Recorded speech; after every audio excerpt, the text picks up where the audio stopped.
Hey guys, I finally get to give my reaction to the. Oh wait, hold on. Gotta suit up. I finally get to give my reaction to the Atlanta Falcons and Houston Texans game from Sunday. Texans lost. It's one of those things that happens.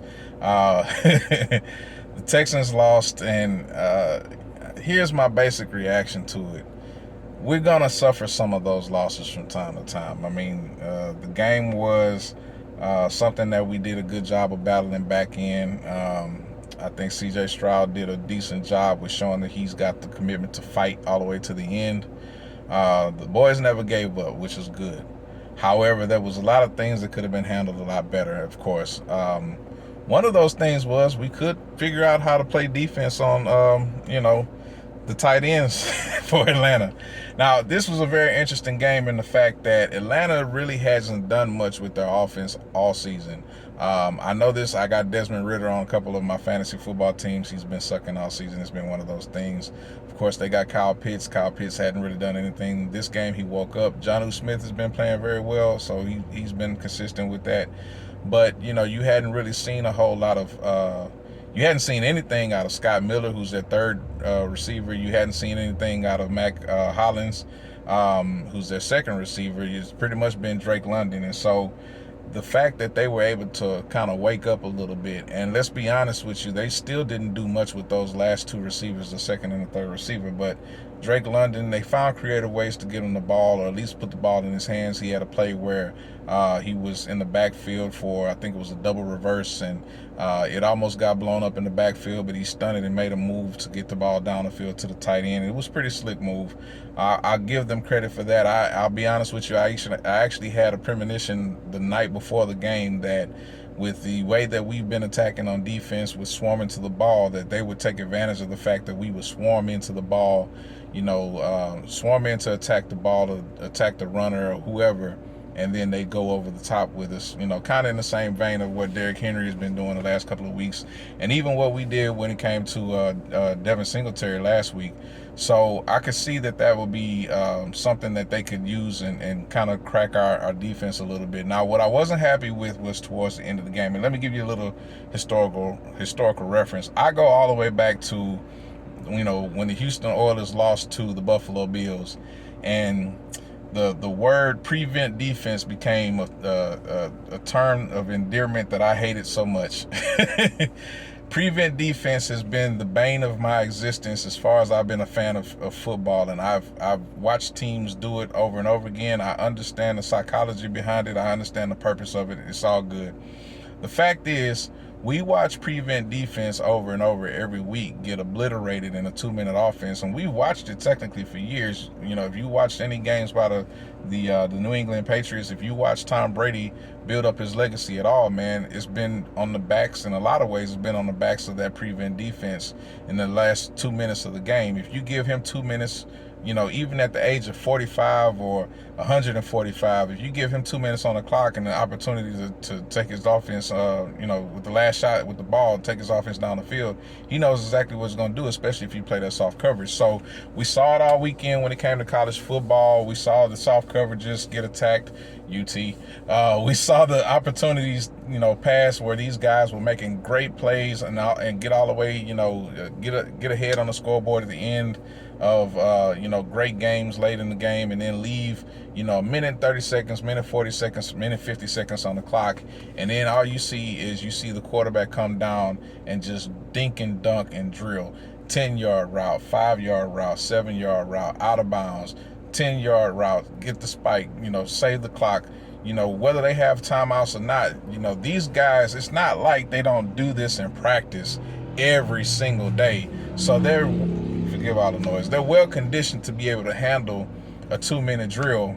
And the defenses, they play this stuff every single day too. But what is somehow forgotten is that, one, the defenses,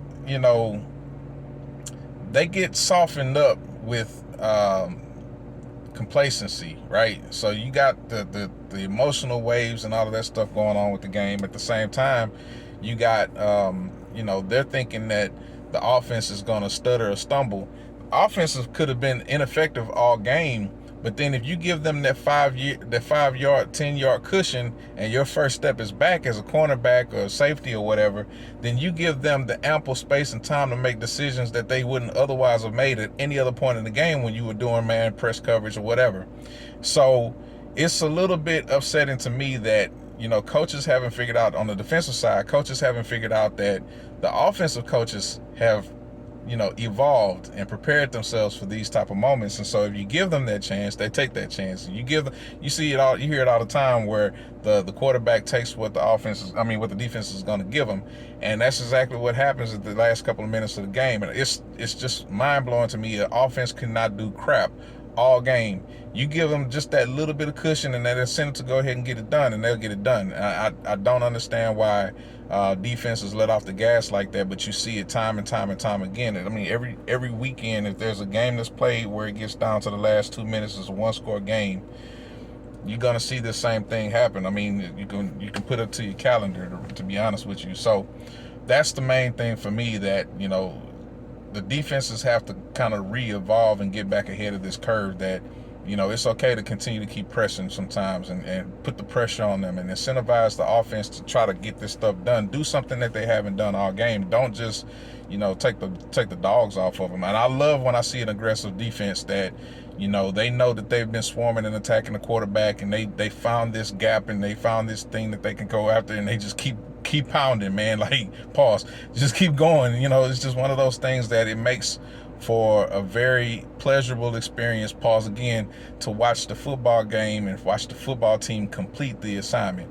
And when you have teams that just go 3/4 of the way, or as my boy used to say back in Breaking Bad, take a half measure, you have these results like this. So I don't really fault the Texans for playing terribly. They definitely could have played better. They left a lot to be desired. I mean, the result is what the result is. But typically on a game like this, as a Texans fan in rehab, in the past, we would see these losses and I would absorb it in a way where I would have to maybe go like a monk and, hunker down for 1 or 2 days and sit with myself and just try to figure out, the meaning of life again as a Texans fan.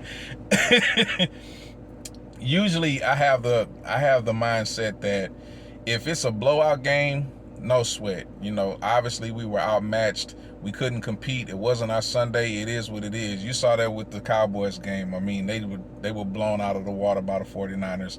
It is what it is. A lot of the Cowboys fans that are more mature were able to, move on past it and keep on down the road.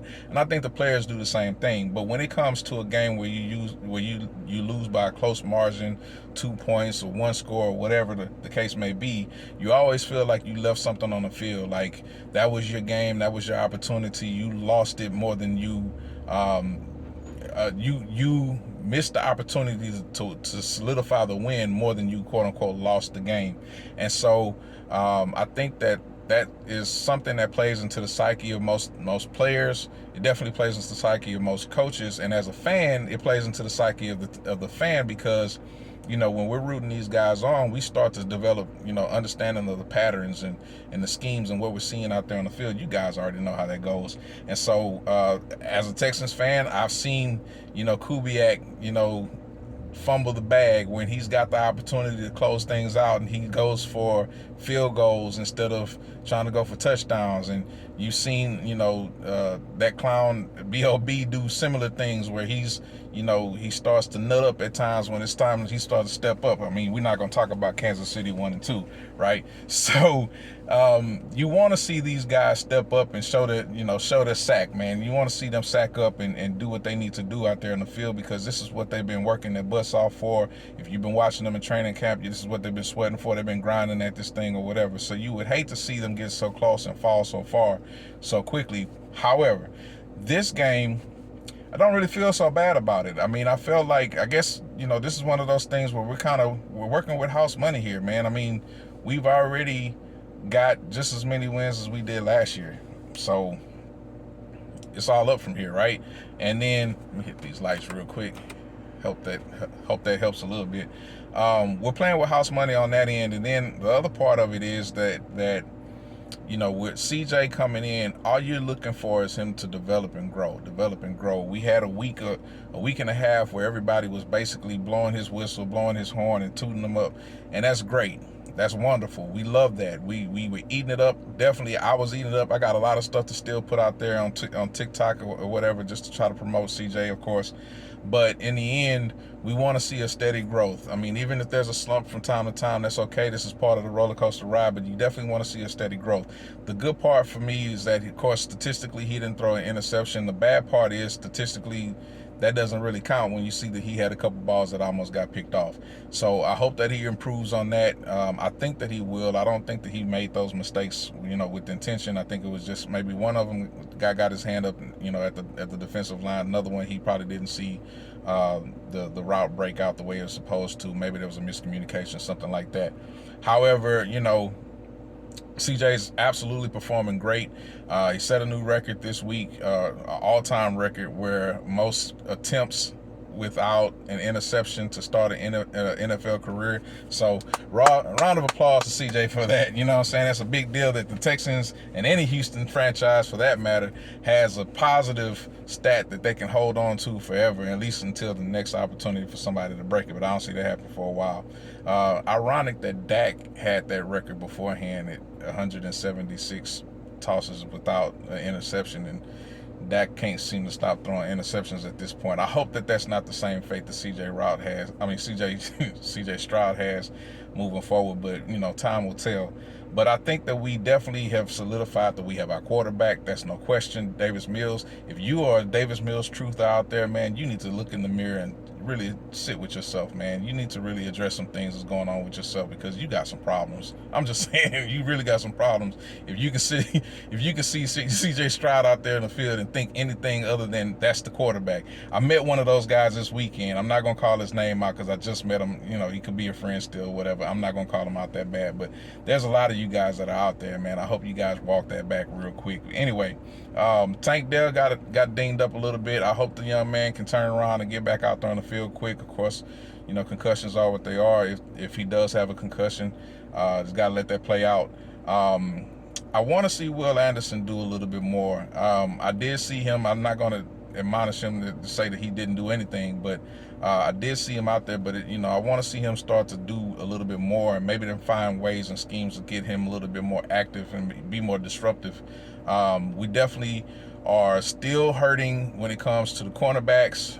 We are still hurting when it comes to the line. We did get LT back. We did get Titus Howard back. It was good to see those guys back on the field. Couldn't see it turn out to anything in the run game. I thought that was really interesting. We have really struggled all year long with the run game, and with as hard as DP runs and with as hard as Motor runs, that should have been something different. Motor didn't get any points. I mean, listen, I got Motor, Devin Singletary, for y'all that don't know. I got Motor on a couple of my fantasy leagues, and I'm big on supporting the guy. Of course, the number 2 is always the fan favorite, right? But he came into the organization on a 1-year deal from Buffalo, and so I saw what he did in Buffalo, and I know he's very capable, and he runs just as hard, and he also has the capability of doing some other things, pass catching. You saw last week he can throw the ball too. So it was a little disappointing to see that Motor didn't get a chance to really go out there and do his thing. I wonder what that was about. Maybe there was something else that I missed. I don't think so, but maybe so. But statistically, this game kind of played out a little weirder than most games. Of course, like I said, the Atlanta Falcons, they had some stats that they didn't have all season long, so that was a little weird. CJ didn't blow up the way he had been blowing up, but he still did well. That last drive, at the end of the game, man, that was a thing of beauty. Shout out to Dalton Schultz. Listen, I've been waiting for Dalton Schultz to show up all season. I've been waiting for him in the off season. I've been waiting for him to show up all season. I saw that boy out when he was out there in Dallas, man. I recognized what he was doing. He was pretty good out there in Dallas, but I was waiting for him to bring that same juice and that same element over here to the team, and he kept screwing up the first couple of weeks of the season, preseason. He kept, the route was to go right, he was going left or whatever. He was just doing all kind of stuff.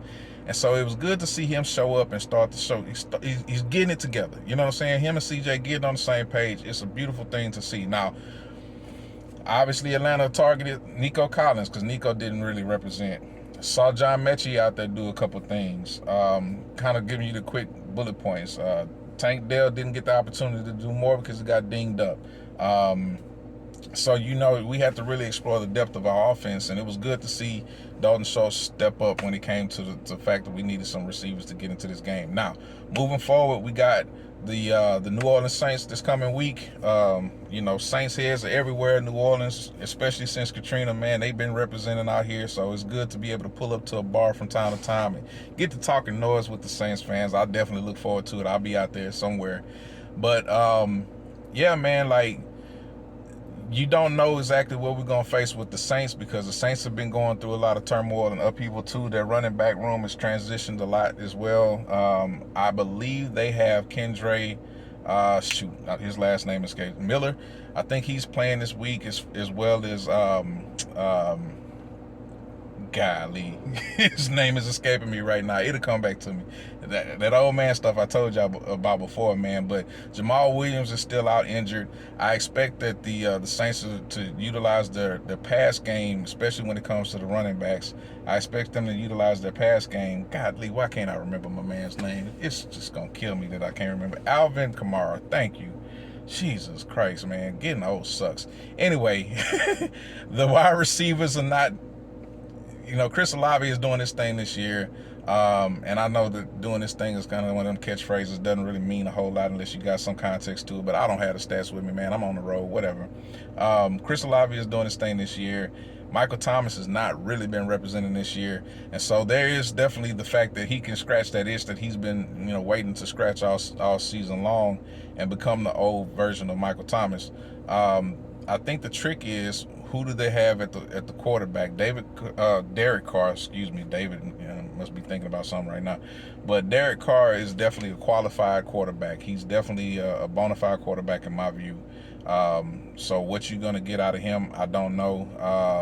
Defensively, I know that he can be attacked, but it's dependent on the D-line. And so this should be a pretty even matchup. I know we didn't get the chance to practice them in intramurals, whatever the scrimmage was. We didn't get to practice in them in the scrimmage in the preseason. They canceled that.